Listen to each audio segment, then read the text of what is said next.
반갑습니다.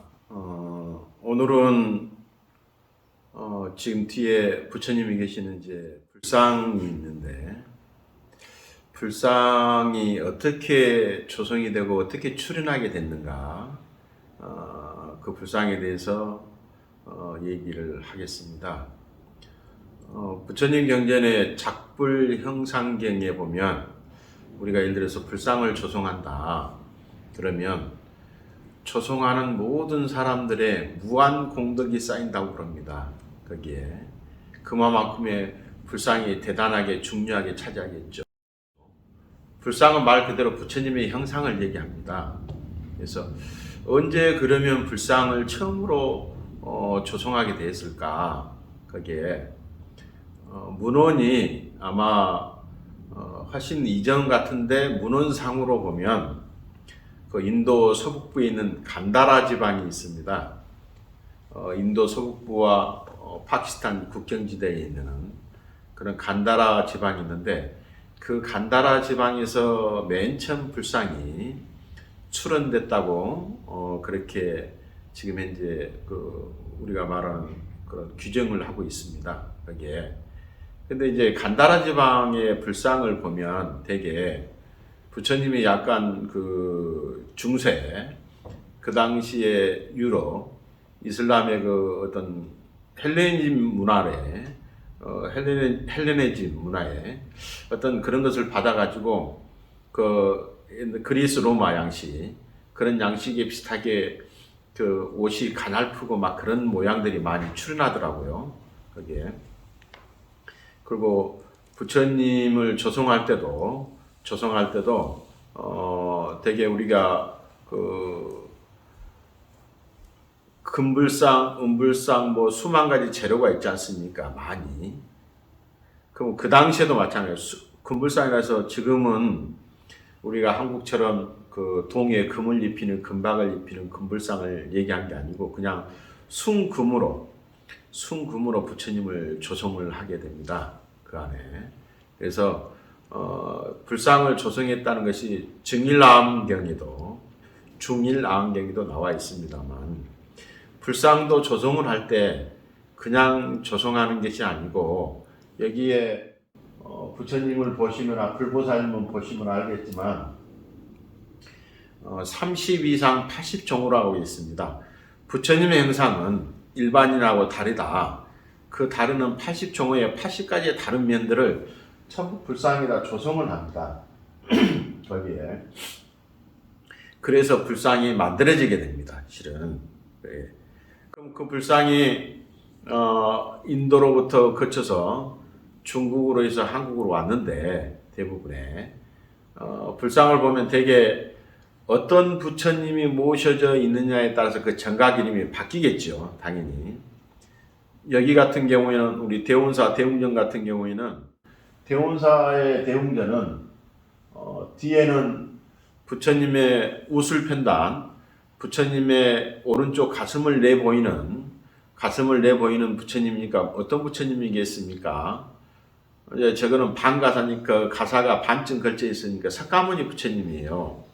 석가모니 부처님인데 가운데 모셔 있는 부처님은 아미타 부처님입니다. 아미타 부처님은 말 그대로 우리가 말하는 행복의 근원자리를 찾아가는, 뭐 어쩌면 우리가 꼭 돌아가셔서 서방 종토에서 만나는 부처님이 아니고, 이 세계에서도 얼마든지 극락의 어떤 피안의 행복의 그런 세계로 이끌어 주신 부처님입니다. 거기에. 근데 아미타 부처님도 좌우의 수호대장처럼 좌우의 협시보살을 모시고 있어요. 보면은 부처님을 봐서 오른쪽에 있는 분이 대세지 보살님. 대세지 보살님은 되게 이마에 이마에 보병을 모신 거나, 또 손을 쥐고 있는 그 손에 연꽃이거나 보병을 쥐고 있는 분이 대세지 보살님입니다. 세지 보살님. 그 다음에 부처님을 봐서 왼쪽에 있는 협시보살님은 간세음보살님인데, 그래서 아미타 부처님 좌우에 그래서 저쪽에는 그 왼쪽에는 간센보살님인데 간센보살님은 이마에 아미타 부처님을 모시고 있습니다. 항상. 그래서 아미타 부처님은 간센보살님의 뭐 어쩌면은 대스승이겠죠. 말 그대로 한다면은 쉽게 얘기하면. 그 다음에 아미타 부처님의 제자이기도 하고 내 모습을 그대로 내보일 때 그 모습이 간센보살님이란 말이에요. 그래서 이마에 아미타 부처님을 모시고 그 다음에 손에는 연꽃을 쥐고 있는 보살님이 간센보살님입니다. 이렇게 또 비로자나 부처님을 모시고 있는 대적광정 같은 경우에 이게 비로자나 부처님은 말 그대로 그냥 빛입니다. 광명. 빛의 부처님이라고 생각하시면 됩니다. 거기에 그게 비로자나 부처님, 대적광명 광명전. 그 다음에 이제 우리가 말하는 저 대웅전 보면 주불인 석가모니 부처님, 석가모니 부처님인데 석가모니 부처님은 좌우에 또 모시는 수호대장 협시불이 있을 거 아닙니까? 그 지혜 제의라면 문수보살 얘기하는 거고 보현보살은 뭡니까? 보현보살은 우리가 말하면 실천의 어떤 제일이다. 경전에서 어쩌면은 보살 중에 가장 으뜸인 가장 최고의 보살이 보현보살입니다. 그래서 우리 법화경이든 하원경이든 법화경이든 선제종자가 맨 마지막에 찾아간 구도의 마지막에 보현보살을 칭견합니다. 거기에 우리 한국의 대부분의 이제 불보살 할 때 지장보살이 있어요. 지장보살님은 저는 지장보살님의 원력이 너무나 좋아서 제가 출가하고 바로 지장기도와 지장정근을 했는데 그 지장보살님은 세계 어떤 종교에도 찾아볼 수 없는 혁신적인 보살이에요. 실은 지장보살을 얘기할 때 저희가 앞에 또 하나가 붙어요. 지장왕보살이라고 합니다. 항상 지장보살은. 그래서 지장보살은 지장전에서도 모시고 있지만 어딘가는 되게 상단, 되게 그 간센보살님, 지장보살님 그렇게 모신 데도 있고 지장보살이 어느 그 탱화에 후불 탱화에 보니까 지장보살님을 부처님하고 같은 크기 우리가 상중하가 있습니다. 그래서 되게 탱화도 그릴 때 맨 상에 부처님을 모시고 좌우에 그런 어떤 협시보살들을 모시고 그 다음에 신중을 모시고 그렇게 됩니다만 지장신앙은 물론 뭐 인도에도 있었고 중국에도 있었고 한국에도 있습니다만 되게 고려 때 나타나기 시작합니다.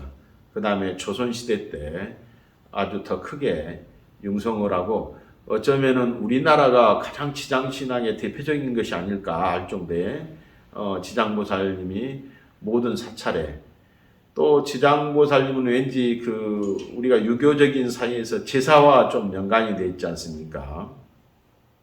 그래서 우리가 현실 구제 또 하나는 과거불의 그 현세의 부처님이 우리가 말하는 석가모니 부처님도 이미 과거생에 이미 돌아가셔버렸잖아요. 그럼 과거생의 부처님이 계시고 미래생의 미륵 부처님이 계시는데 현재의 부처님은 누굴까? 과연 우리가 알고 있는 현재의 부처님은 누굴까요? 거기에. 그래서 어쩌면 우리의 고통, 우리의 마음을 어루만져주는 어쩌면 현재의 부처님과 같은 분이 어쩌면 지장왕 보살이 아닐까. 그래서 지장왕 보살이 됐던 어쩌면 좀 더 업그레이드 해서 지장 부처라고 해도 과언이 아닐 정도의 대보살입니다. 실은. 왕 중의 왕이겠죠. 그래서 불상은 재질이 금으로 만든 거, 은으로 만든 거, 동으로 만든 거, 또 나무로 만든 거, 기타 많은 우리 자연 속의 소재를 가지고 불보살님을 조각을 합니다. 거기에. 그 다음 또 바위에다 하고 막 그런 경우도 있지 않습니까? 거기에. 그거 부처님 같은 경우에는 반드시 아까 얘기했던 32상과 80정호를 가지고 한다. 또 장육상이라고 거대한 부처님 있지 않습니까?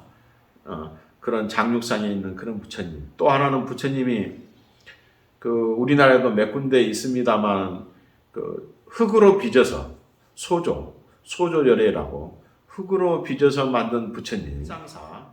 전주 실상사 가니까 거기에 부처님이 소조 부처님이더라고요.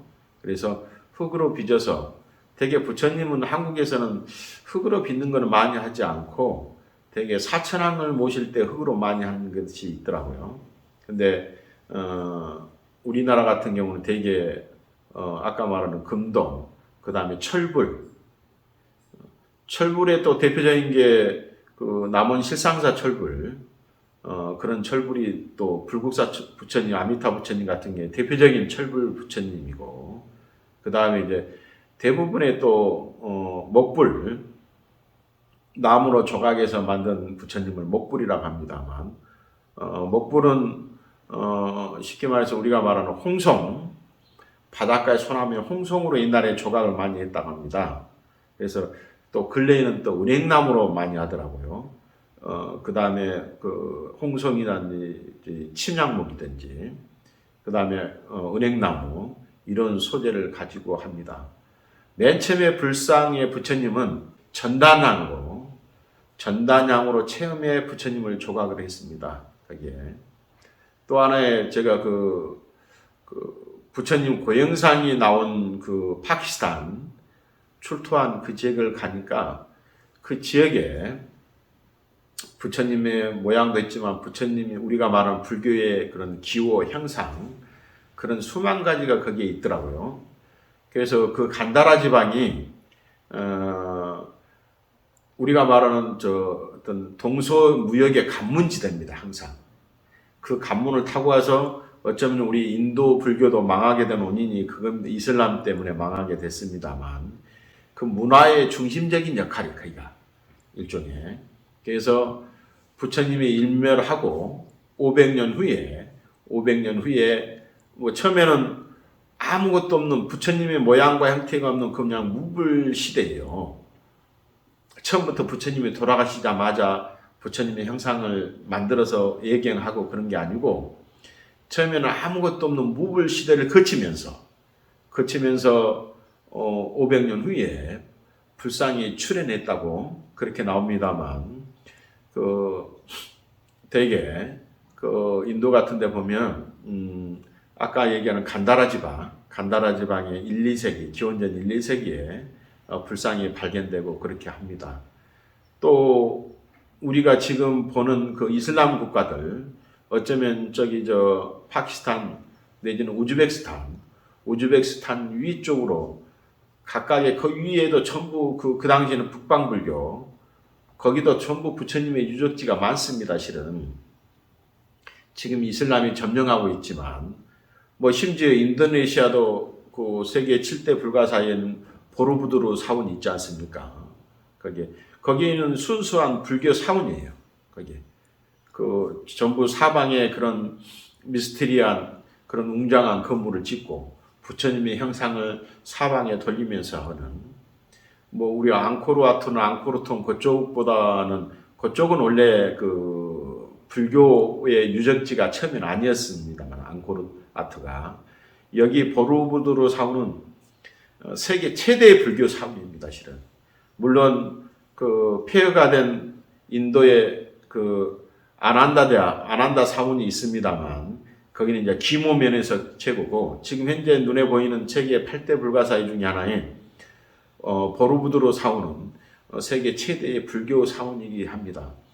근데 그 인도네시아도 그런 최고의 불교 사원이 있단 말이에요. 그게 지금은 세계에서 가장 많이 믿는 이슬람 국가가 인도네시아입니다. 숫자가 2억 명 이상이. 거기에 그러한 지역도 전부 어떤 불교 유적지가 다 존재합니다. 그래서 불상은 우리가 말하는 우리 후손들, 우리 신도님들이 부처님을 보고자 하고 하는 간절한 마음에 대해서 불상이 출현하게 됐고, 그 다음에 맨 처음에 불상을 조각한 나무가 전단향으로 만든 부처님의, 그래서 지금도 인도에서 가끔 그 염주 만두고 사올 때 전단향으로 된 염주를 사지 않습니까? 그걸 사오고, 우리나라 같은 경우에 물론 중국의 영향을 받아서 불상이 출현하고, 고구려의 소수르망, 또 백제의 마라난타 스님의 전파하고, 신라 같은 경우는 이차돈의 순교에서 불교가 공인되고 그랬지만, 훨씬 그 이전에도 그 이전에도 우리나라의 불교가 어쩌면 저는 항상 기원 전후로에서도 불교가 들어왔을 거라고 생각합니다만 우리가 찾지를 못해서 유적지나 기타 문헌을 우리가 역사학적으로 본 것보다 훨씬 더 공인이 먼저 됐을 거고 불교가 먼저 유입이 됐을 겁니다. 그 유입이 되고 맨 처음에 한 것이 불상을 만들게 됩니다. 조각을. 그래서 그 안에 모든 부처님의 모양과 형상이 각각 다르겠지만 추구하는 것이 그렇지 않습니까? 우리가 같이 동참하는 것은 무한 공덕과 내 자신의 끊임없는 어떤 행복, 또 내 가족, 내 평안이 그런 화목하게 사는 것을 하기 위해서 우리가 절에 와서 절을 하면 절로 된 것처럼 각각의 여기에 불상이 있는 겁니다. 부처님이. 단지 부처님께서도 여기 계십니다만 부처님께서도 여기에 있는 부처님을 닮아가라는 것이 아니고 여기에 있는 부처님을 내가 의지처로 삼아서 가장 중요한 건 뭐냐면 내 안에 있는 참다운 생명의 부처님을 만들어가는 것입니다. 그래서 우리가 각 정각마다의 대웅전은 석가모니 부처님, 그 다음에 비로전은 비로자나 부처님, 극락전은 아미타 부처님, 지장전은 지장보살님, 그 다음에 간음전이나 대자전은 간센보살님, 그 다음에 문수전, 보현전, 각각의 전이 있으면 거기에 전에 주불인 불보살님을 안치한다고 하는 그 내용이고, 우리가 부처님 인멸 후에 아까 제가 얘기한 것 중에서 사리의 분쟁이 있는 것처럼 나중에 우리 후대가 부처님의 모양과 형상을 가장 근접하게 그것이 30 이상 80종호를 근간으로 해서 불상을 조성하게 됐다는 그런 내용을 말씀드렸습니다. 그래서 항상 부처님을 의지해서 내 마음에 있는 참된 부처님, 살아있는 부처님, 생명의 부처님을 스스로 느끼고 스스로 체험하고 스스로 그런 불성 자리를 찾아가시기를 바랍니다. 불자님들 성불하십시오.